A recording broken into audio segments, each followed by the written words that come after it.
Merci de nous recevoir chez vous. En exclusivité, nous avons donc dans ce studio le directeur général de la société Best Way Finance Limited, cette société qui aurait donc obtenu l'option d'exploiter la mine d'or, la mine de fer du Congo. Monsieur le directeur général, bonsoir. Bonsoir Monsieur Benoît, merci d'être parmi nous ce soir. Vous menez dans cet entretien, je dirais pas seul. Thierry Miopère est bel et bien avec nous. Thierry, bonsoir. Bonsoir Raoul Pépin, bonsoir Monsieur le directeur général. Bonsoir Monsieur Mopé, encore une fois, c'est un plaisir de vous avoir dans nos bureaux.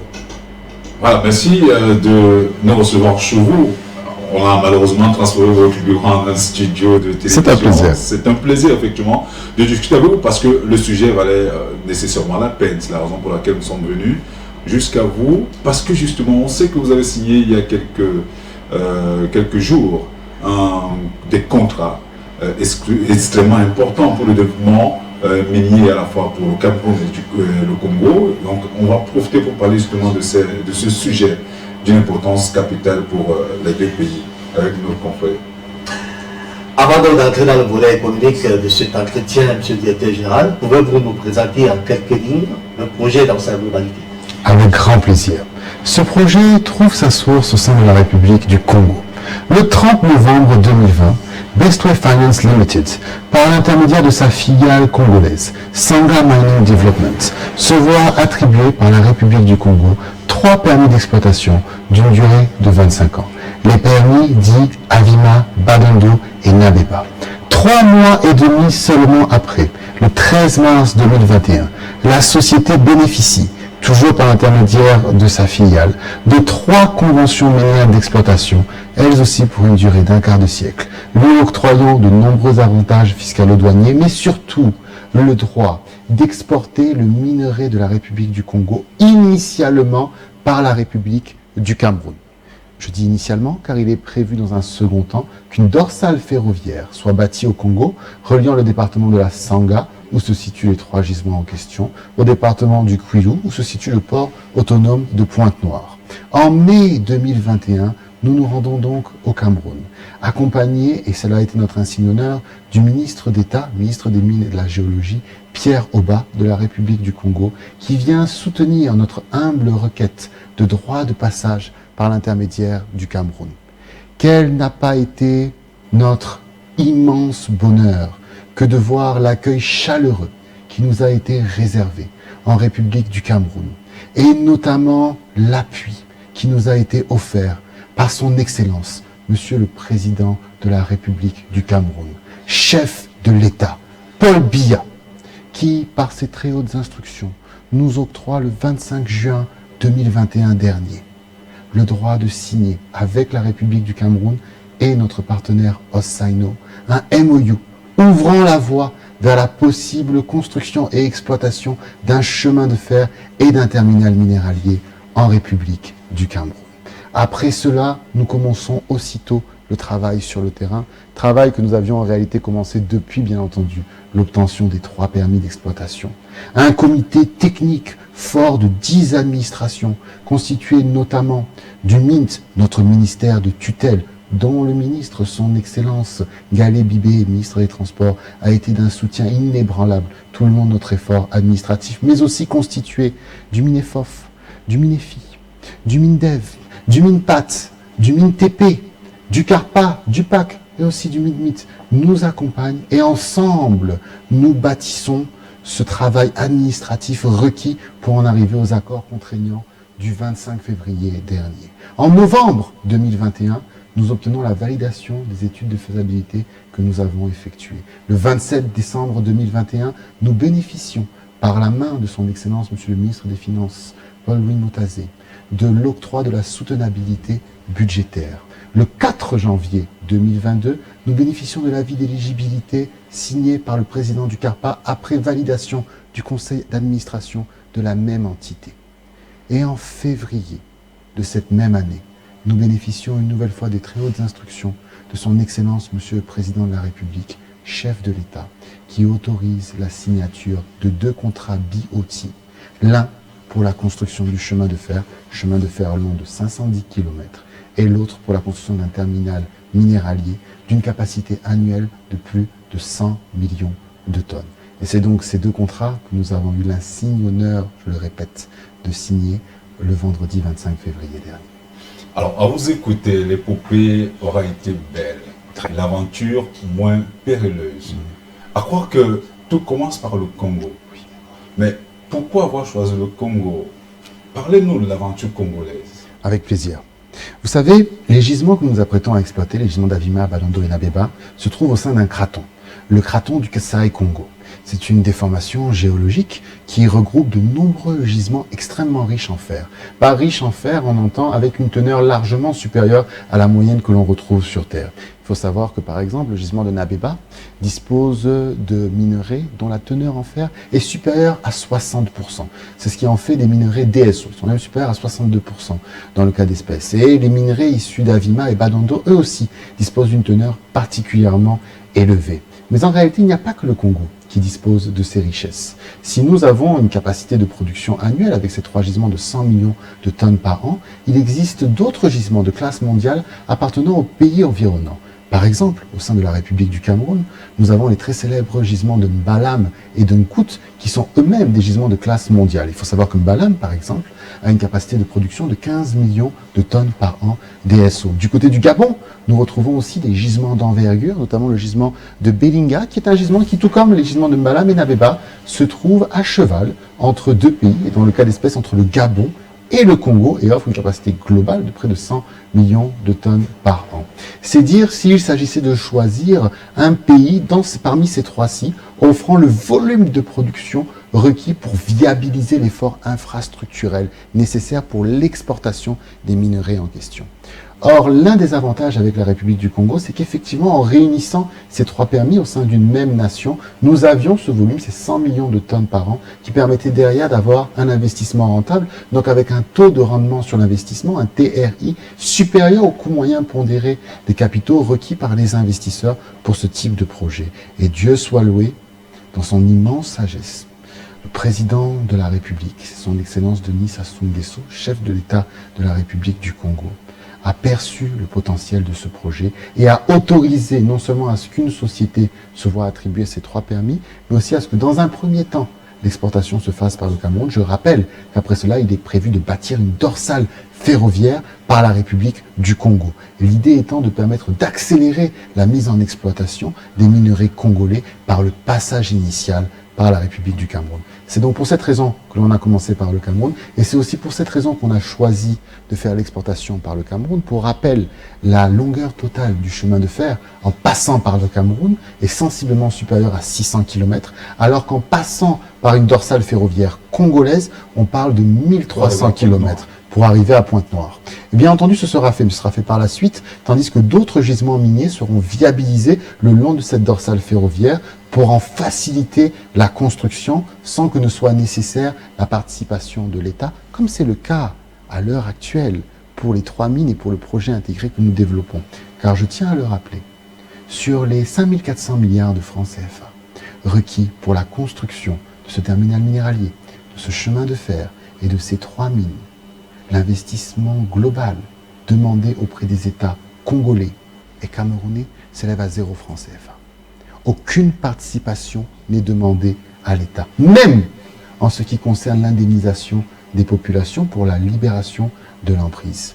C'est dire si c'est un projet qui, s'il va bénéficier aux États, ne devrait en rien obérer leur budget respectif. Voilà, vous n'êtes pas arrivé là par hasard, quand même.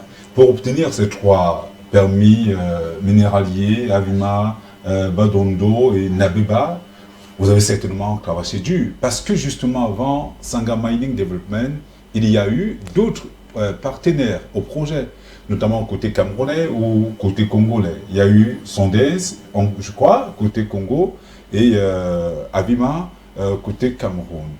Quels sont les éléments qui ont milité pour Sangha Mining au détriment des autres qui se sont vus retirer justement ces permis miniers pour être octroyés ou donnés à Sangha Mining? Effectivement, les gisements du craton du Kasai-Congo, que ce soit Avima, Badondo, Nabeba ou Mbalam et Nkout, sont connus en réalité depuis plusieurs décennies. Il existe certains laboratoires, notamment le BRGM, qui avaient effectué des efforts d'exploration il y a près de 40 ans de cela et qui avaient mis en valeur ces gisements potentiels. Et il y a 16 ans de cela, certaines sociétés sont venues au sein de la zone CEMAC et ont fait un réel effort de développement pour tenter de permettre le développement de ces différents gisements. Malheureusement, il existe deux composantes cruciales pour permettre le développement de tels gisements. D'un côté, il s'agit d'atteindre une masse critique, un volume potentiel de production qui génère suffisamment d'économies d'échelle et de potentiel de rentabilité pour rembourser les capitaux déboursés afin de couvrir le CAPEX, le coût initial d'investissement. Et à ma connaissance, nous sommes la première société à réunir effectivement suffisamment de potentiel de production pour viabiliser le projet dans son ensemble, puisque nous avons 100 millions de tonnes en termes de capacité de production, là où précédemment la plus grosse société n'avait que 50 millions de tonnes par an de production potentielle à offrir. Et ça, c'est un point qui est crucial. Le second point est que si vous avez devant vous des dirigeants qui sont des dirigeants locaux issus de la zone CEMAC, camerounais et congolais, il faut savoir que la société Best Way Finance Limited, la maison mère de Sangha Mining Development au Congo, est une société chinoise à capitaux à 100% asiatiques. Nous avons eu la chance d'être sélectionnés de par nos expériences respectives dans le domaine afin de mener à bien ce projet et notamment de le conduire d'un point de vue administratif, mais il s'agit bien de sociétés d'origine chinoise. Et cela est important car l'effort de développement qui s'apprête à être effectué participe aussi de la volonté de la République populaire de Chine de diversifier son approvisionnement en minerai de fer. Un minerai de fer dont elle est aujourd'hui la première consommatrice, avec plus d'1,3 milliard de tonnes de fer consommé sur une base annuelle. Et alors qu'elle est la première consommatrice de ce minerai, elle n'en est que la 4e nation productrice, avec quand même 400 millions de tonnes produites sur une base annuelle. La première nation productrice de fer à l'échelle mondiale étant l'Australie. L'Australie qui produit entre 900 et 950 millions de tonnes de fer par an et qui finalement exporte les 2/3 de sa production vers la République populaire de Chine. Le fer ayant tant d'impact sur le PIB de la République populaire de Chine, encore une fois, impactant 35% de son PIB, étant utilisé essentiellement pour la transformation en acier, 95% du fer est utilisé pour fabriquer de l'acier. Il est crucial pour la Chine, effectivement, d'agrandir son champ de partenaires économiques en termes d'approvisionnement de ce minerai, et c'est l'une des raisons, nous le pensons, pour lesquelles le consortium qui est derrière Best Way Finance Limited va permettre le développement de ce projet dans son ensemble, essentiellement chinois, et si intéressé à participer au développement de ces gisements.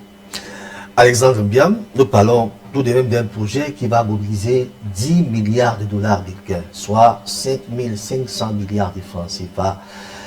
Ce n'est pas à la portée de la main, monsieur le directeur général. Quels sont vos partenaires financiers?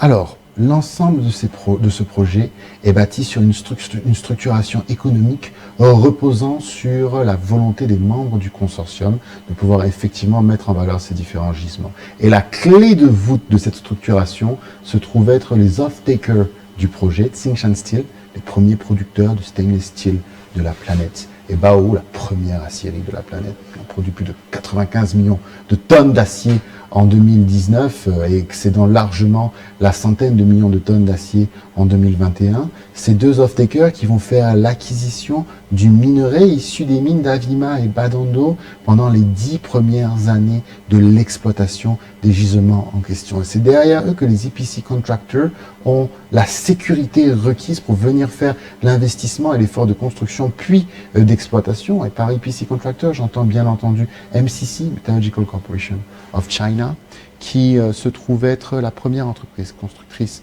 de mines de fer et d'aciérie de la planète. Il dispose de plus de 53 000 techniciens et ingénieurs, a à son actif plus de 25 000 brevets, et particulièrement reconnu en ce qui concerne son respect de la RSE et du développement éco-responsable. C'est l'entreprise qui va bâtir les mines d'Avima, Badondo et Naleba et en faire l'opération par la suite. En ce qui concerne le chemin de fer, nous avons CRCC, Channel Reconstruction Company, accompagné de deux autres entreprises spécialisées dans la construction de chemins de fer qui va s'occuper de cette construction de plus de 600 km. Enfin, nous avons Shenzhen Chanport en ce qui concerne la construction du terminal minéralier multimodal de Kribi. Terminal minéralier, rappelons-le, qui sera donc bâti et opéré par celle qui est aujourd'hui la 3e entreprise opératrice de terminal de la planète, puisqu'il s'agit de l'entreprise qui a bâti et opère maintenant une partie du port de Shenzhen. Alors, économiquement, comment ce projet va impacter sur la vie des Camerounais? L'impact se retrouve à 3 niveaux. D'abord, d'un point de vue fiscal.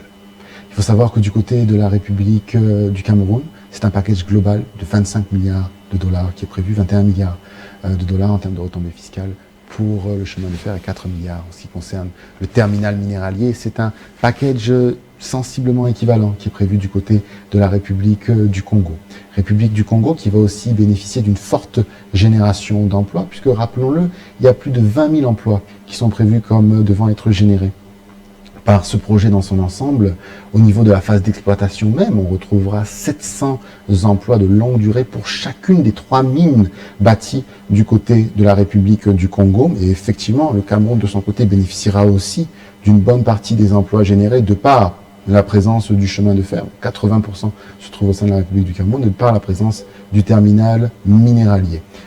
Je tiens à insister sur le fait qu'il a été crucial à nos yeux de négocier auprès du consortium le fait que les emplois de tous les niveaux soient prioritairement attribués aux nationaux.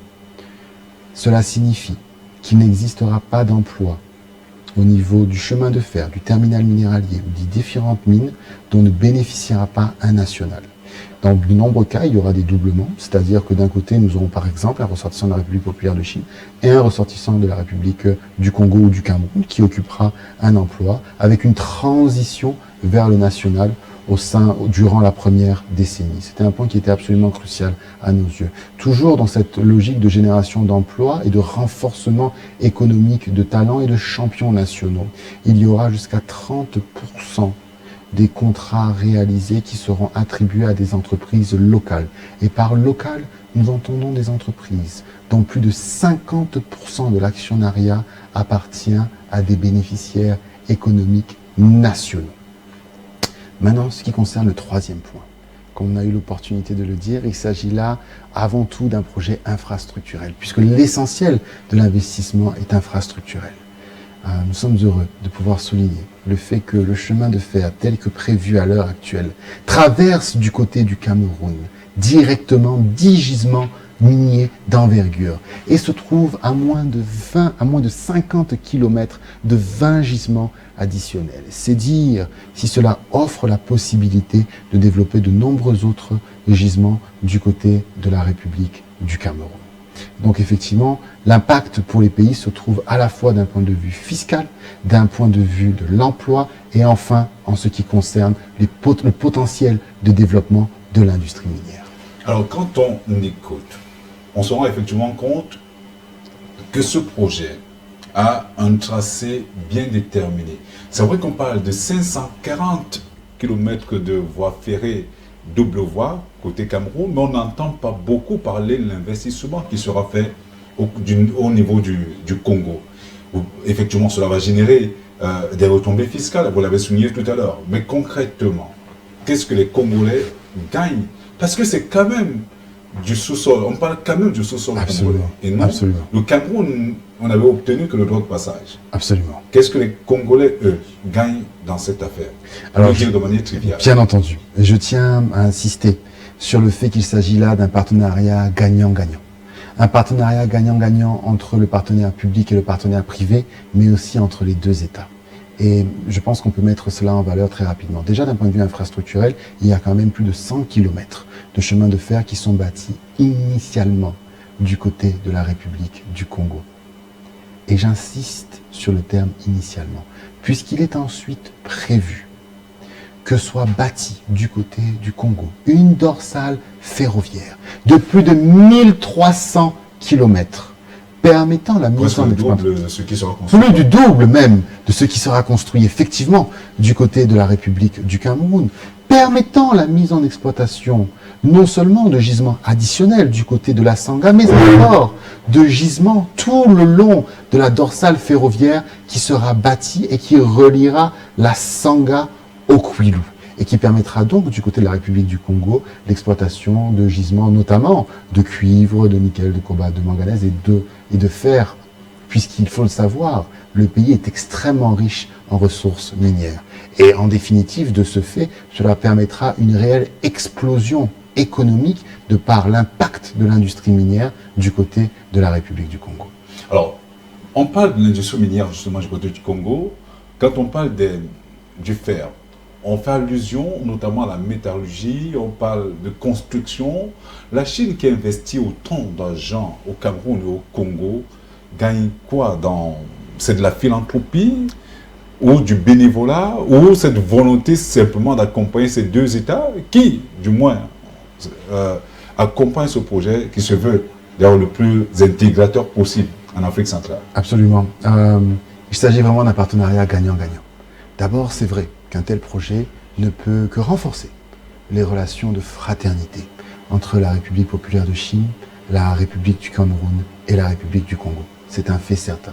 Et ces relations, comme vous le savez, étaient déjà au beau fixe. Mais en sus de cela, c'est un projet qui est économiquement rentable pour la République populaire de Chine, puisque, comme nous avons eu à le souligner précédemment, le taux de rendement interne du projet, de par le volume de production, ne serait-ce que relativement aux mines d'Avima, à Badondo et Nabeba, est largement supérieur au coût moyen pondéré du capital normalement requis par les investisseurs. En sus de cela est vrai en offrant cette diversification à la République populaire de Chine en termes d'approvisionnement en minerais. C'est un élément géopolitique qui permet de sécuriser l'approvisionnement du pays. Mais au-delà de cela, il faut le savoir, ce projet participe de la vision générale de la Chine en matière de développement en Afrique relative à la nouvelle route de la soie et qui se concrétise par cette stratégie dite de Resources for Infrastructure, où il y a un échange gagnant-gagnant entre certains pays qui souhaitent développer leurs infrastructures sans avoir à s'endetter et le pays qui bénéficie du coup derrière de la possibilité d'acheter les ressources issues des mines, du sous-sol des pays où l'investissement a été effectué. Pour autant, et je tiens vraiment à insister sur ce point, nous avons négocié qu'une partie de la production soit transformée localement au sein de la zone CEMAC.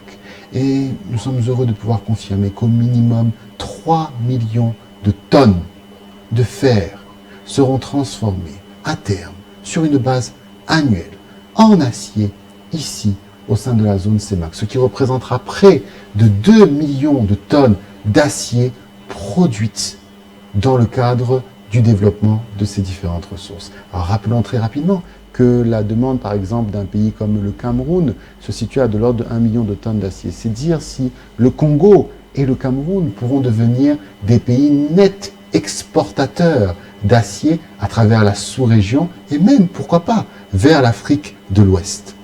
Aidant de ce fait les balances commerciales des deux pays. Monsieur le directeur général, le projet dans son lancement, c'est d'abord la construction de 540 km de chemin de fer. J'imagine que des emplois seront bel et bien disponibles, ce qui va permettre peut-être au Cameroun d'absorber une bonne masse de sa jeunesse qui est encore dans le chômage. Bien entendu. Outre cet aspect, quelle est autre plus-value économiquement parlant? Alors, au-delà effectivement de la génération de 20 000 emplois en tout, directs et indirects, par l'intermédiaire de ce projet, effectivement, comme nous l'avons dit, une bonne part de la sous-traitance, jusqu'à 30% des contrats globaux, seront attribués à des entreprises nationales détenues essentiellement par des nationaux. En sus de cela, tout un programme de formation est prévu pour les populations des deux pays, mais plus encore pour les populations directement impactées par ces infrastructures, donc les populations riveraines, qui seront aussi les premières à bénéficier des opportunités d'emploi relatives à la construction et à l'exploitation de ces infrastructures. Bien entendu, comme vous vous en doutez, nous avons aussi tout un programme d'accompagnement social qui inclut un ensemble de CSI, centres de santé intégrés, d'hôpitaux et d'écoles à bâtir au sein des villages longeant le tracé du chemin de fer que nous apprêtons à construire. Alors, oui, là, il s'agit en fait de l'aspect social du projet. Parler de la construction. Alors, vous le dites de manière assez globale. Oui. Les populations qui habitent justement non loin de là aimeraient savoir. Parce que généralement, quand on procède à ce genre d'activité, il y a des villages qui sont parfois rasés, parfois détruits. Les populations se retrouvent parfois à la belle étoile. Qu'est-ce qui a été fait par Bestway, par le consortium piloté par Bestway, pour protéger ces populations, les accompagner et éviter justement tous les dégâts environnementaux que l'on pourrait observer dans la mise en branle de ce projet? Alors, 3 points essentiels. D'abord, en ce qui concerne l'indemnisation de ces populations, j'ai eu à le dire très brièvement, vous le savez, Dans le cadre des contrats PPP, c'est normalement là une responsabilité régalienne. Et bien entendu, l'État a largement la capacité et la volonté d'indemniser les populations.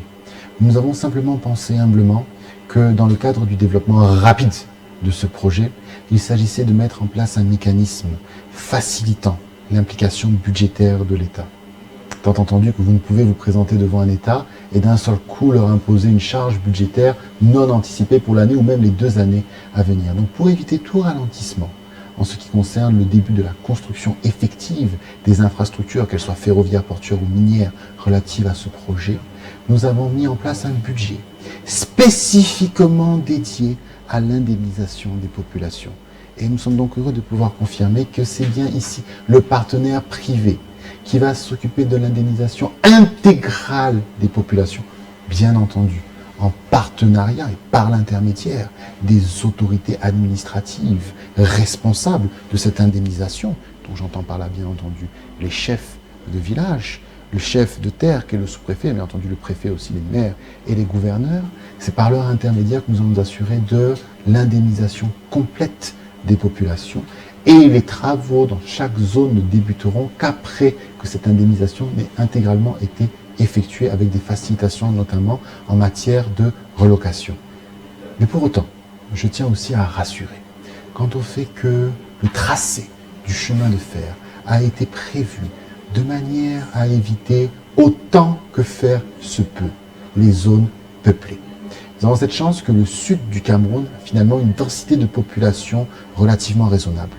Et nous avons donc été capables d'éviter, dans notre effort de mise en place du tracé, la majorité des zones peuplées. Finalement, très peu de zones seront directement impactées par le tracé du chemin de fer en termes de relocalisation. Bien entendu, en revanche, elles seront impactées en termes de génération d'emplois. Au-delà de cela, bien entendu, et comme on a eu rapidement à le dire, nous avons mis en place tout un programme social permettant à ces populations, en dehors de l'indemnisation, de réellement bénéficier du passage des infrastructures par leur territoire, notamment par la génération d'emplois, mais aussi par les programmes de formation précédemment mentionnés. Vous parlez de tracé. Peut-on avoir une idée de ce tracé justement? Quelles sont les populations? Au moins pour que les populations aient une idée de ce qui se fera, savoir exactement si elles sont touchées ou pas. C'est également important de le savoir. Bien entendu. Une idée du tracé? Bien entendu. Alors, le tracé qui a été validé par l'administration requiert, bien entendu, un certain caractère confidentiel, bien qu'il est révélé aux populations qui sont impactées, comme vous vous en doutez, mais je suis heureux de pouvoir confirmer qu'il prend sa source au niveau de la ville frontalière de Ntam, qui est à cheval entre la République du Congo et la République du Cameroun. Il traverse ensuite Mintom, se passe à proximité de Mbalam, traverse tout le sud du Cameroun, au nord d'une ville comme Mbalam, et donc logiquement au nord de Kio aussi, et ensuite redescend vers Kribi, et plus précisément la localité de Lolabé, où se trouvera le terminal minéralier que nous nous apprêtons à bâtir. Vous avez pourri opérer une sortie sur le terrain pour toucher du doigt la réalité concrète de ces populations-là? Absolument, absolument. Nous avons eu l'opportunité de rencontrer nombre des populations issues de certains des villages parsemant le tracé de ce chemin de fer. Et au cours des prochains mois, nous nous assurons de rencontrer la totalité, bien entendu, des autorités et des populations issues de ces différents villages. Nous avons à chaque fois fait cet effort de rassurer par rapport à la manière dont seront faites les choses, et nous tenons aujourd'hui, d'un point de vue médiatique, à insister sur le fait qu'aucune population ne sera déplacée avant d'avoir été pleinement consultée et avant d'avoir été totalement indemnisée. Alors, vous avez constaté, nous sommes dans le volet social déjà. Vous avez cité un certain nombre d'aspects. On espère que ces populations auront de l'eau potable. Elles auront certainement des pistes, des voies pour les permettre d'aller vaguer à certaines préoccupations, notamment distribuer des produits qu'elles cultivent pour aller peut-être vendre ailleurs, grâce à vous, parce que justement, vous allez apporter un certain développement. Mais maintenant, je voudrais m'intéresser également aux emplois qui seront absorbés. Quel type d'emploi, quel type d'employés? Allons-nous chercher des diplômés? C'est un point essentiel que vous soulignez ici, puisque très souvent, malheureusement, même dans le cadre de PPP, vous vous retrouvez avec des emplois qui sont générés, mais ce sont finalement les emplois les moins qualifiés qui sont offerts aux nationaux.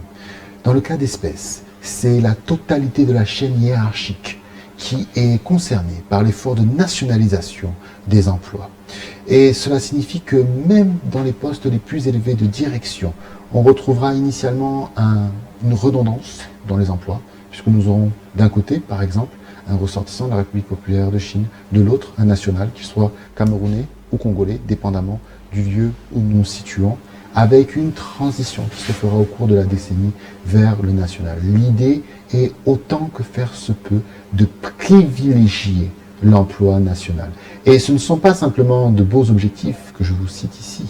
Cela fait partie des accords que nous avons signés avec les deux gouvernements, puisque, à même niveau de qualification, les nationaux seront toujours privilégiés. Voilà.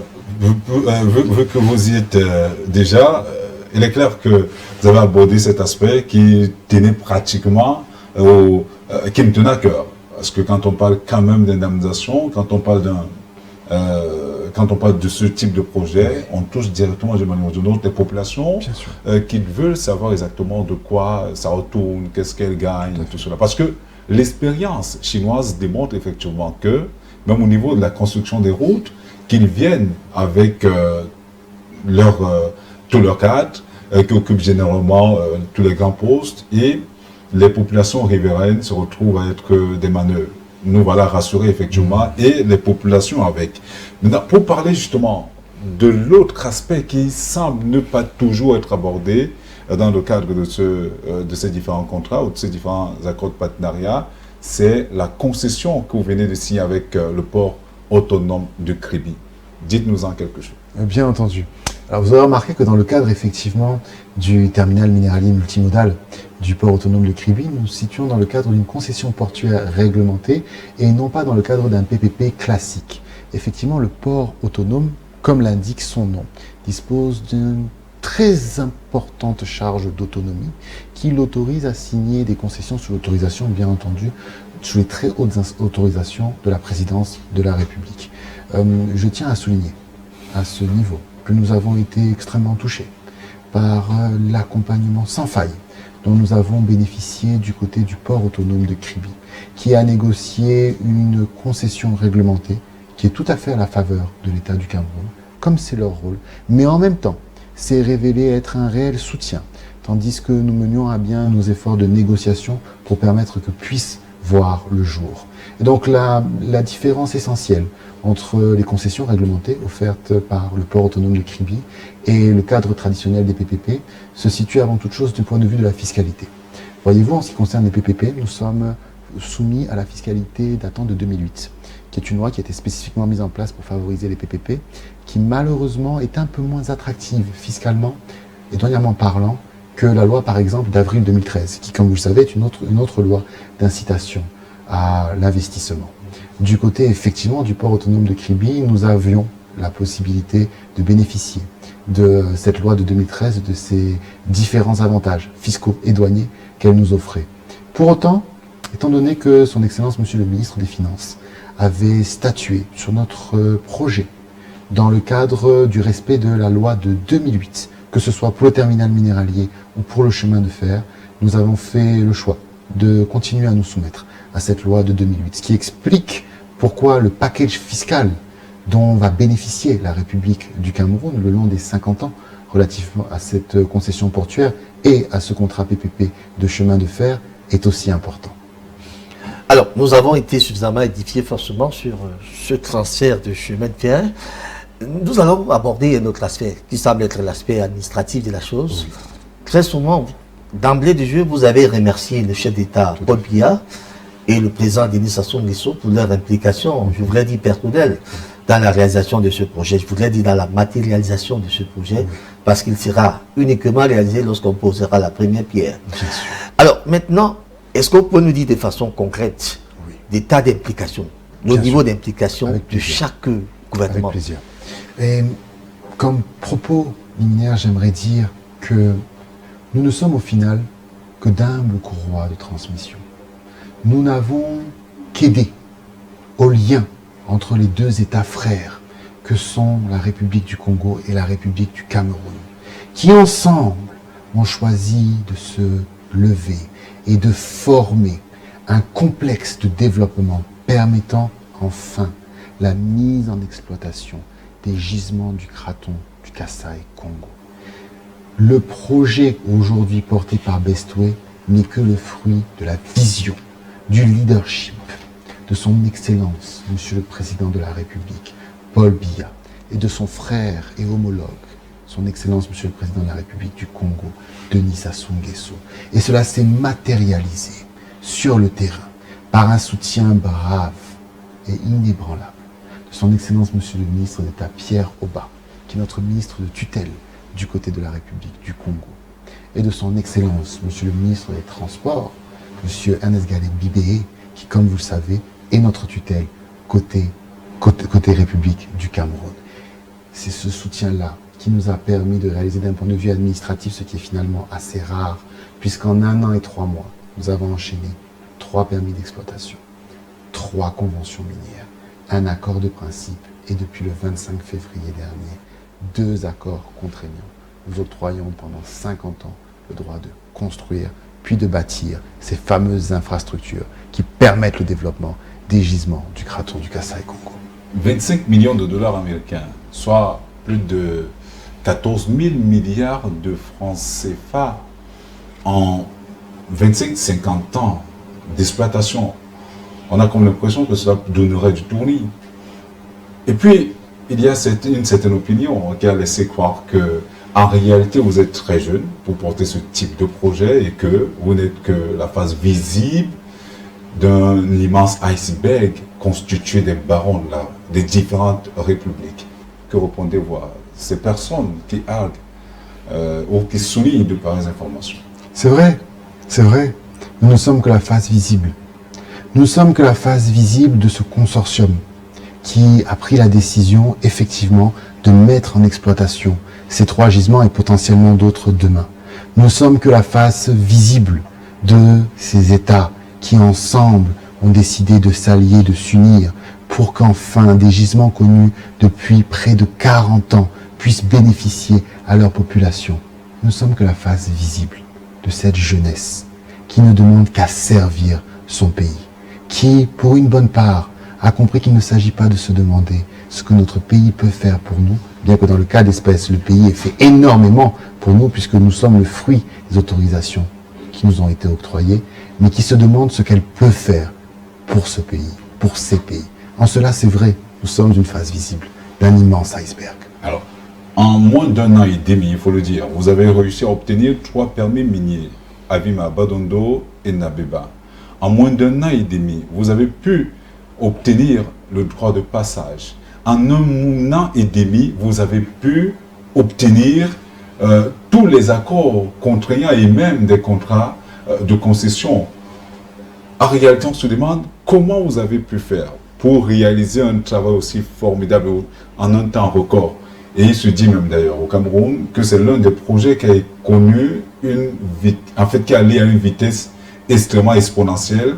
Aucun projet jusqu'ici n'a eu autant de garanties, autant d'avantages que le vôtre. Comment peut-on expliquer cela? Vous savez, M. Niopé, c'est la raison pour laquelle le premier des sentiments qui nous habitent aujourd'hui, ce n'est pas la fierté, c'est la reconnaissance. La reconnaissance infinie envers les 2 gouvernements, emmenés par ces 2 chefs d'État, qui, de par leur vision concrète pour le développement de leur pays, ont fait le choix courageux de permettre enfin de débloquer, puisque nous étions dans le cadre d'une situation bloquée, de débloquer la situation du développement minier au sein de la zone CEPAC, et en particulier du développement de ces gisements du Craton du Kasaï-Congo.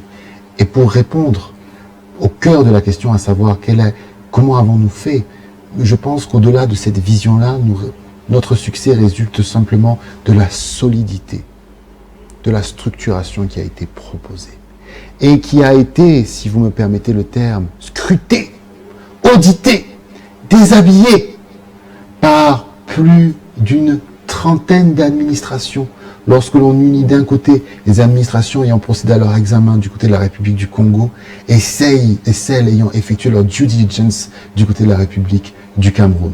Et nous pensons humblement que c'est la solidité du dossier que nous avons proposé, la solidité des partenaires que nous avons mis en avant, la solidité de la logique économique et géopolitique proposée pour permettre le développement de ce projet, rappelons-le, sans participation de l'État, et surtout le patriotisme des administrations avec lesquelles nous avons eu l'insigne honneur d'interagir, qui a permis l'avancée si rapide, et c'est vrai, c'est un record de ce projet intégrateur. Êtes-vous sûr de réussir là où les autres ont réussi? Parce que je l'ai dit à l'entame de cette émission, oui, vous n'êtes pas les premiers à avoir commencé justement dans cette logique. Il y a eu Sondes et Avima, oui, qui, tout le monde le sait, en une quinzaine d'années, n'ont pas réussi à atteindre ne serait-ce que le niveau que vous avez atteint aujourd'hui. Est-ce que vous avez assez de crédit, assez d'épaules solides pour porter ce projet à terme? Et, si on peut se le permettre, vu qu'on est vers la fin de cette émission, est-ce qu'on peut avoir une idée globale du chronogramme des activités sur le terrain? Avec plaisir. Au final, comme j'ai eu à le dire, nous ne sommes que la résultante des volontés administratives de trois pays. D'un côté, la République du Congo et du Cameroun, de l'autre, du côté de la République populaire de Chine. Le projet n'est aussi solide que la volonté de ces trois États. Et nous aimons humblement à croire que cette volonté est inébranlable. Car le président de la République du Cameroun et son frère et homologue sont habités, nous le pensons sincèrement, par leur amour pour leur peuple et par leur volonté de développement des nations en question. Tout comme du côté de la République populaire de Chine, il y a cette volonté d'avancer en renforçant les liens de fraternité avec certains pays clés à travers le monde, notamment les pays de la zone CEMAC, et dans le cadre d'un bénéfice mutuel économique et géopolitique. En cela, nous sommes terriblement confiants quant à notre capacité à réussir, là où c'est vrai, d'autres sociétés ont rencontré des difficultés, bien que nous n'en doutions pas. Elles étaient elles-mêmes extrêmement motivées à aller au bout. Nous pensons simplement, très humblement, que peut-être la structuration que nous avons proposée dans le cas d'espèces et les intérêts que préserve cette structuration, en particulier d'un point de vue économique et bien entendu d'un point de vue national, facilite aujourd'hui l'avènement de ce projet. Alors, Thierry l'a révélé il y a un instant, en si peu de temps, vous avez pratiquement obtenu tous les protocoles vous permettant d'espérer la pose de la première pierre, pourquoi pas les semaines ou les mois qui arrivent. On peut donc se dire que on peut dormir tranquille, les boulots d'étranglement, il n'y en a plus. Est-ce que tout baigne dans de l'huile? Effectivement, l'horizon n'a fait que s'éclaircir durant les 15 mois qui viennent de s'écouler, tandis que nous obtenions les différentes autorisations. Et ça me permet d'ailleurs, tout en vous répondant, de rebondir sur la fin de la question de M. Mopé. Effectivement, merci beaucoup sur le chronogramme que je n'avais pas eu l'occasion d'aborder lors de ma réponse précédente. Effectivement, nous allons débuter la construction, en parallèle, des infrastructures ferroviaires, portuaires et minières d'ici au terme de cette année, 2022. Et nous ambitionnons de voir le tout premier train chargé de fer. Ce sont des trains transportant 24 000 tonnes de fer, 120 wagons, 24 000 tonnes de locomotives. Nous ambitionnons de voir ce premier train arriver au terminal minéralier de Kribi d'ici à fin 2025. Alors, une question à polémique peut-être. Ce type de projets sont généralement pilotés par des hommes très âgés, apparemment avec une maturité, on ne sait pas laquelle, mais lorsqu'on les regarde de façon morphologique, physique, on imagine qu'ils ont au moins 60 ans. Alors, on voudrait comprendre comment dans la trentaine, on peut arriver à ce niveau-là. Est-ce que, de façon concrète, n'y a-t-il pas quelqu'un que vous voulez protéger derrière ce projet et qui vous met au devant de la scène? Alors, c'est une très bonne question, puisqu'effectivement, cela ne peut être que l'une des questions que peut se poser l'opinion. Je ne peux répondre qu'en donnant un peu le parcours qui a été le nôtre, le mien, dans le cas d'espèces. Personnellement, j'ai cofondé la Fédération minière du Cameroun en 2014. Il y a donc 8 ans de cela. Et c'était après avoir repris la société Explortech, dont j'étais le directeur général, société spécialisée dans l'exploration et l'exploitation alluvionnaire et diamantaire. Et après avoir pris un congé sabbatique du cabinet new-yorkais de Deloitte, où j'étais consultant en finance. J'avais commencé là-bas à travailler après avoir obtenu ma maîtrise en finance au MIT, qui est une université américaine, spécialisée en ingénierie. Donc c'est vrai que j'ai commencé à titre personnel très tôt, dans le domaine de la finance et des mines. Et c'est depuis finalement 2015 que je me rends au Congo, avec mon associé d'ailleurs, qui est le directeur administratif et financier de la société, Cédric Ngako. Et nous avons eu l'occasion ensemble de développer plus d'une demi-douzaine de permis miniers. Nous sommes rendus en Chine plus d'une dizaine de fois au cours des 7 années qui viennent de s'écouler. Je pense que nous avons satisfait du côté du Congo par la vitesse de développement des différents permis miniers qui nous avaient été attribués. Et du côté de la Chine, effectivement, nous avons eu l'occasion de nouer de très nombreux contacts avec des entreprises du privé, avec des SOI, ce qui a débouché en 2020 sur la mise en place de cette société permettant aujourd'hui le développement des gisements du craton du Kasaï Congo. Donc c'est là la simple vérité derrière la structuration du projet dans son ensemble.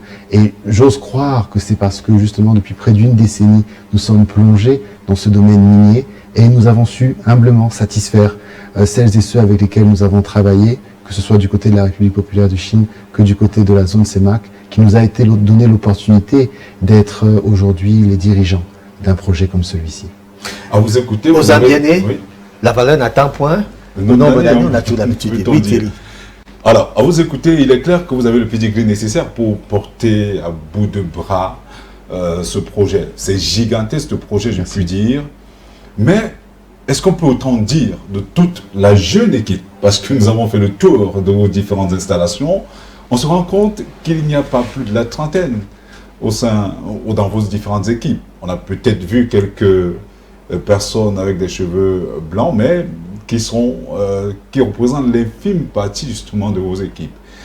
Peut-on croire, peut-on finalement dormir sur nos lauriers et croire que ces gigantesques projets iront à terme sans aucun problème et qu'on ne va pas se retrouver à scruter l'horizon comme on l'a fait avec les anciens partenaires et qu'enfin le Cameroun, le Congo pourrait se positionner dans le top 5, parce que c'est ce que vous dites, Oui. dans le top 5 des plus grands importateurs de fer dans le monde. Tout à fait. Le Cameroun et le Congo en commun deviendront la 5e puissance productrice de fer de la planète, juste devant la Russie, lorsque débutera cette exploitation. C'est vrai, notre équipe bénéficie beaucoup du dynamisme de la jeunesse. Je tiens cependant à dire que nous bénéficions aussi énormément de l'expérience de vétérans du domaine, qu'ils soient nationaux ou internationaux, notamment des QP et des CP, donc des Qualified Persons, au sens NI 4300 et au sens JORC, la norme australienne du terme. Et c'est ce mix de ces deux atouts, à notre humble avis, qui a permis notre avancée rapide.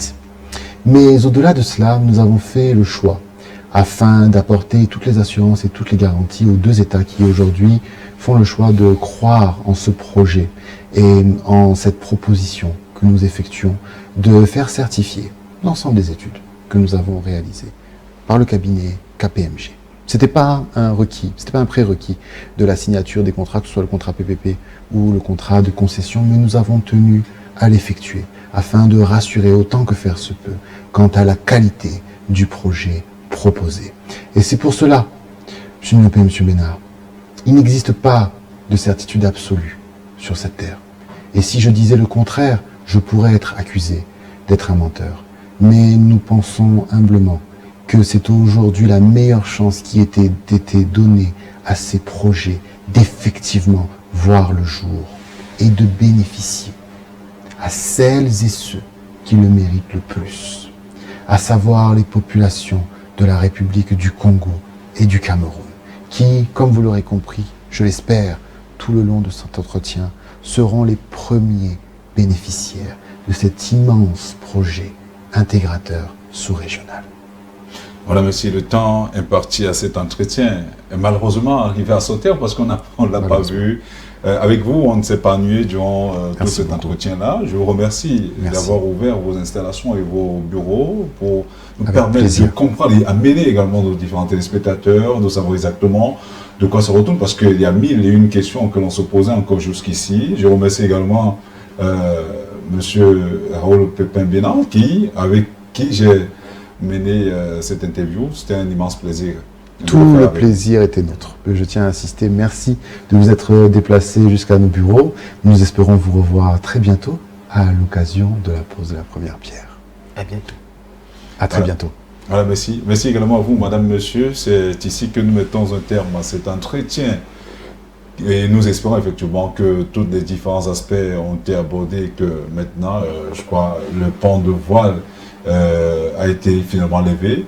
Mais néanmoins, on promet d'y revenir parce que nous tenons effectivement à savoir exactement qu'est-ce qui sera fait, comment cela fait et quelles sont les dispositions qui seront prises pour que ce projet arrive à terme, parce que c'est l'un des projets les plus intégrateurs de l'Afrique centrale, hein, notamment pour le Cameroun et le Congo. Donc voilà, on espère simplement que nous avons été à la hauteur du sujet et que nous vous retrouverons très prochainement sur les mêmes antennes. Merci, au revoir.